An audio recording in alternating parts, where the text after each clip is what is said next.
Hi guys, this time I'm taking a look at the Specna Arms SA-f01 Flex.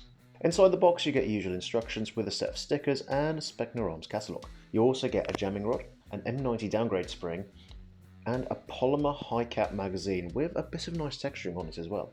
Now this is Specna's new Flex line that they have released. This is the F01, you also get the F02 version, which has got a longer outer barrel, a key mod handguard, and a barrel stabilizer for that free floating barrel inside it. There is also the F03 as well, which is pretty much the same size as this, but the front handguard does come with M-lock instead.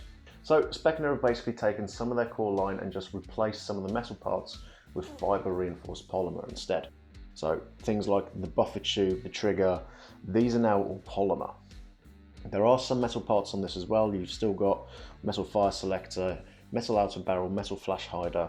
Also, you've got the fake bolt catch and the mag release as well. Those are all still metal. Now these are designed to be for beginner guns, and to be honest, apart from the fake bolt catch wobbling, there's not much sound to it at all. It seems to be built very sturdily.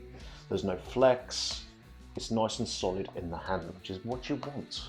Now the battery's housed in the back here. It has got a 6-position stock, which you can adjust as normal, and it's got a nice rubberized texture at the back here.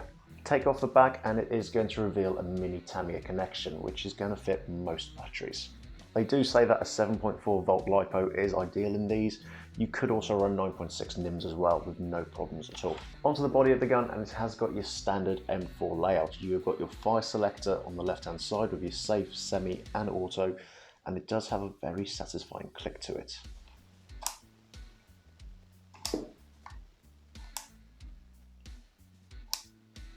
You've also got a fake bolt release here as well, which, like I said earlier, it does rattle but doesn't do anything else. And on the other side you of course got your magazine release. Now the mag that comes with it, standard high cap polymer, which is quite nice. There is a little bit of wobble in it, but it still feeds and fits fine, and it does just slide straight out, so there is no problems with that there. Along the top there is also a full rail system. Again, this is polymer build, but you have got flip up iron sights on the front and back, and again these are made out of polymer, but they are adjustable. You've got windage and elevation, and on the back here you actually have a peep sight which can flick down depending on what style that you like to use. On the front of the gun it has got this polymer handguard, and some of you might recognise it. It is based off the URX3. There are QD sling mounts on here on the 3 and the 9 o'clock positions, and to be honest it feels really comfy in the hand. So you haven't got all those rails digging into you when you're holding this. It's a little smooth, but there is texture there, so it's not going to slide around. You've also got rail systems on the 3, 6 and 9 o'clock if you want to use them for torches or something else, so there is mountability there. Housing inside is actually a 9-inch outer barrel. Now this is free floating and there is a tiny bit of movement, but nothing that I'd be concerned with. On the end of that is of course the standard birdcage flash hider that, if you remove, will reveal a 14mm counterclockwise thread. Now pulling the charging handle back, as you guessed, will reveal the ejection ports and your hop units inside. Now this has actually got a nice rotary style hop unit, and it's also got a 6.03 inner barrel inside as well. Internally in the gearbox you have got a standard version 2 gearbox with a quick change spring system as well, which is great. If the original spring that comes in this is too powerful, you have got that M90 spring in the box in case you want to change it over as well. For the chrono I'm using 0.2 gram BBs.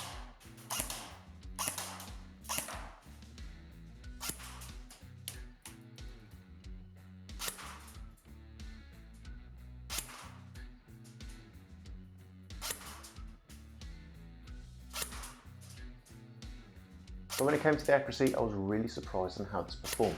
Considering this is the cheapest of their range and is designed for people just getting into the hobby, it performed really well.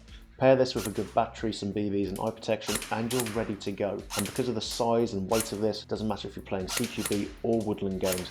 But if you're not looking at M4s anymore, or you want something a little different, maybe try this video here.